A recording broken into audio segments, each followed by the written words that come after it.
Video शुरू करने से पहले जल्दी से सब्सक्राइब कर ले मधुरिमा को, ताकि हमारी आने वाली वीडियोस आप तक जल्द से जल्द पहुंच सके।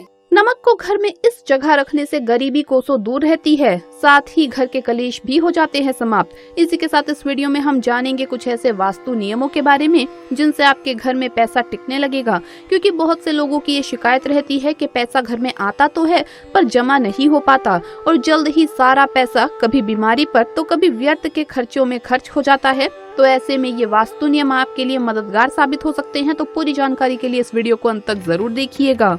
नमस्कार दोस्तों, स्वागत है आप सभी का एक बार फिर से। दोस्तों सच्ची श्रद्धा से कमेंट्स में जरूर लिखे हर हर महादेव। दोस्तों मनुष्य के जीवन की हर बात में संतुलन होना क्यों महत्वपूर्ण है, ये हमें नमक से सीखना चाहिए। जी हाँ दोस्तों, नमक से हम संतुलित जीवन का पाठ पढ़ सकते हैं। जैसे हमारे खाने में नमक का क्या महत्व है, ये तो हम सभी भली भांति जानते हैं और ये भी जानते हैं कि खाने में सही मात्रा में ही नमक डाला जाए तो ही खाने में स्वाद आता है। खाने में जरूरत से कम या जरूरत से ज्यादा नमक हो तो ये खाने का स्वाद खराब कर ही देता है। इसके साथ ही स्वास्थ्य की दृष्टि से भी हानिकारक होता है। नमक हमारे खाने में रस और स्वाद बढ़ाने का काम तो करता ही है, साथ ही हमारे जीवन में भी सकारात्मक लाने का काम भी करता है। ज्योतिष शास्त्र में नमक के कुछ ऐसे उपाय बताए गए हैं जिससे हम अपने जीवन की दशा और दिशा दोनों को ही बदल सकते हैं। मात्र एक चुटकी नमक में इतनी क्षमता होती है कि हमें रंग से राजा बना सकता है। दोस्तों आज हम नमक के उन महत्वपूर्ण उपायों के विषय में जानेंगे जिनका प्राचीन काल से ही कई घरों में प्रतिदिन पालन किया जाता है, लेकिन हम में से कई लोग अभी भी उन बातों से अनजान है। इन सभी बातों का ज्योतिष शास्त्र में भी वर्णन किया गया है। आप भी नमक के इन उपाय को अवश्य करें। तो आइए जान लेते हैं ज्योतिष शास्त्र में नमक के कौन से उपाय बताए गए हैं। लेकिन उससे पहले दोस्तों आपसे रिक्वेस्ट है कि वीडियो को लाइक करें, अपने दोस्तों के साथ शेयर करें और अगर आपने अभी तक चैनल को सब्सक्राइब नहीं किया तो सब्सक्राइब करके बेल आइकन जरूर प्रेस कर ले।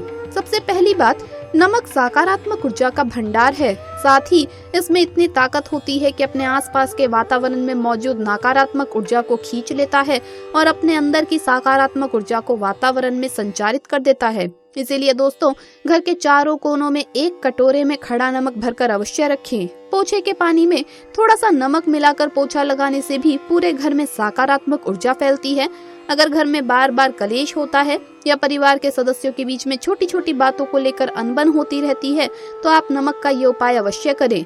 दूसरी बात दोस्तों, हमारे घर के स्नान घर में अगर किसी भी प्रकार का वास्तु दोष होता है तो उसका नकारात्मक प्रभाव पूरे परिवार के स्वास्थ्य पर पड़ता है, जिस कारण परिवार के सदस्य एक के बाद एक अचानक से बीमार पड़ने लगते हैं। इसके साथ ही इससे घर की आर्थिक स्थिति भी प्रभावित होती है। वास्तु शास्त्र में इसका उपाय बताया गया है। इसके लिए स्नान घर में एक कांच की कटोरी में नमक भरकर रख दें और उसे हर हफ्ते बदलते रहें। इससे वास्तु दोष दूर होता है और घर में सकारात्मकता आती है और हमारी आर्थिक स्थिति भी मजबूत होती है। तीसरी बात दोस्तों, घर का मुख्य द्वार हमारे घर का सबसे संवेदनशील स्थान है। यही वो जगह होती है जहां से नकारात्मक शक्तियों का हमारे घर में सबसे पहले प्रवेश होता है। इसीलिए दोस्तों मुख्य द्वार पर एक लाल कपड़े में खड़ा नमक बांधकर लटका दें। नमक की सकारात्मकता से घर में आने वाली सभी मुसीबतें द्वार पर ही रुक जाएंगी और नकारात्मक ऊर्जा आपके घर में प्रवेश नहीं करेगी। इसके साथ ही कुदृष्टि से हमारे घर की रक्षा होती है। चौथी बात दोस्तों, आपने अक्सर अपने घर के बुजुर्ग महिलाओं को नजर उतारते हुए देखा होगा। उसके लिए वो राई के साथ नमक का भी प्रयोग करती है, क्योंकि नमक नजर दोष दूर करता है और शरीर से सारी नकारात्मकता को बाहर निकाल देता है। बच्चों को अगर बार बार नजर लगती है तो उनके नहाने के पानी में नमक मिलाकर उन्हें स्नान कराएं, इससे आराम मिलता है। पांचवी बात दोस्तों, नमक राहु और केतु के दुष्प्रभाव को भी दूर करने का काम करता है। रात में सोने से पहले गुनगुने पानी में नमक मिलाकर उससे हाथ मुंह धोकर सोएं तो सारी बुरी शक्तियां जो रात में सक्रिय होती है वो आपसे दूर रहती है और आपको स्वप्न दोष से भी मुक्ति मिलती है। छठी बात दोस्तों, अगर आपके परिवार में हमेशा अनबन रहती है, पति पत्नी की आपस में नहीं बनती है या किसी भी तरह का कोई मानसिक तनाव रहता है तो रॉक सॉल्ट, जिसे सेंधा नमक भी कहते हैं, उसके प्रयोग को बहुत ही कारगर माना गया है। पति पत्नी अपने शयन कक्ष में एक कटोरी में सेंधा नमक भरकर रखें। आप हफ्ते में एक दिन खाने में केवल सेंधा नमक का प्रयोग करके देखें। इससे निश्चित ही बहुत सकारात्मक परिणाम प्राप्त होंगे। तो दोस्तों, इन सभी उपाय से आप अपने जीवन की सभी नकारात्मकता को दूर कर सकते हैं और घर में खुशहाली ला सकते हैं। लेकिन नमक के उपयोग को लेकर कुछ महत्वपूर्ण बातें ध्यान में रखना बेहद जरूरी है। पहली बात ये कि रात के समय आप किसी भी बाहरी व्यक्ति को भूलकर भी नमक ना दें।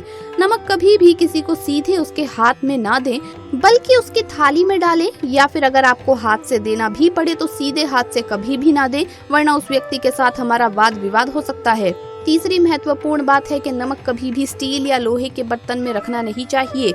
लोहा शनि की धातु है और नमक पर शुक्र ग्रह का प्रभाव होता है और दोनों की युति कभी भी शुभ नहीं मानी जाती। नमक को लोहे के बर्तन में रखने से घर में कलेश बढ़ता है और दुख दरिद्रता आती है, इसीलिए ऐसा नहीं करना चाहिए। दोस्तों, किसी भी व्यक्ति के जीवन में माँ लक्ष्मी का होना बेहद आवश्यक है। कई घरों में पाया जाता है कि उनके घर में धन की कोई कमी ना होते हुए भी घर से कलेश दूर ही नहीं होता, घर में खुशी नहीं रहती। इसका मुख्य कारण ये भी हो सकता है कि आपके घर को किसी की बुरी नजर लग गई हो या आपसे कोई बेहद ईर्ष्या करने लग गया हो, जिसके कारण आपके जीवन में समस्याएं उत्पन्न हो रही हो। तो ऐसे में वास्तु के कुछ नियम आपकी परेशानियों को दूर कर सकते हैं। आइए जानते हैं कुछ ऐसे ही वास्तु नियमों के बारे में जिससे आपको कुछ ही समय में उसका असर देखने को मिलेगा। नंबर 1, घर में धन की कमी हो रही हो और नुकसान ज्यादा हो रहा हो, या फिर आपके घर में लक्ष्मी माता ठहर ही नहीं रही हो, तो 1 रुपए का सिक्का लें और उसे गंगा जल का छिड़काव करके पवित्र कर लें। इसके बाद उसे ले जाकर अपने घर की तुलसी में या तुलसी के गमले की मिट्टी में डाल दीजिए और रोज संध्या के वक्त तुलसी पर दीपक लगाकर माँ लक्ष्मी से प्रार्थना करें। ऐसे व्यक्ति पर माँ लक्ष्मी जल्द प्रसन्न होती है और हमेशा मेहरबान रहती है। नंबर 2, फिटकरी। दोस्तों, वैसे तो सभी घरों में फिटकरी मौजूद होती है और बहुत छोटी सी सामान्य सी वस्तु है, पर आपको बता दें इसके लाभ बड़े हैं। फिटकरी को अगर आप सोते वक्त अपने तकिए के नीचे रखते हैं तो आपको बुरे सपने और बुरे ख्यालों से शांति मिल सकती है। फिटकरी नमक की तरह सकारात्मकता को फैलाने का कार्य करती है। फिटकरी के टुकड़े अगर घर के कोने में रख दिए जाएं तो घर में बुरी शक्तियां कभी भी प्रवेश नहीं करेंगी। नंबर 3, कुछ नियम हमारे बड़े बुजुर्गों द्वारा बनाए गए हैं। जैसे आपने अक्सर सुना होगा, सबसे पहली रोटी गौ माता के लिए बनानी चाहिए। आजकल लोग अपनी परंपराओं को भूलते जा रहे हैं, जिसके कारण समस्याएं और भी बढ़ रही है। हमारे हिंदू धर्म में ऐसा माना जाता है कि गौ माता में 33 करोड़ देवी देवताओं का वास है। गौ माता को वरदान है कि उन्हें किसी की नजर, टोटके, बुरी शक्तियों का कोई असर नहीं हो सकता। अगर हमारे घर में हम रोज गौ माता के लिए पहली रोटी निकालते हैं तो ग्रंथों के हिसाब से आपके घर की नेगेटिव एनर्जी भी उस रोटी के साथ घर से निकल जाती है। नंबर 4, अगर घर से कलेश दूर ना हो रहे हो और बार बार विपदाएं आ रही हो तो एक तांबे का लोटा लें, उसमें जल भरकर उसमें नमक डाल दें। अब उसे अपने घर में हर जगह घुमा लें और इस लोटे को कहीं आंगन में या बाहर कहीं पर भी ढक कर रख दें। ध्यान रखें कि आपको इस तरह से रखना है कि ये गिरना नहीं चाहिए और इसका पानी बिखरना नहीं चाहिए। अगले दिन इसे घर के मुख्य द्वार के दोनों ओर डाल दें।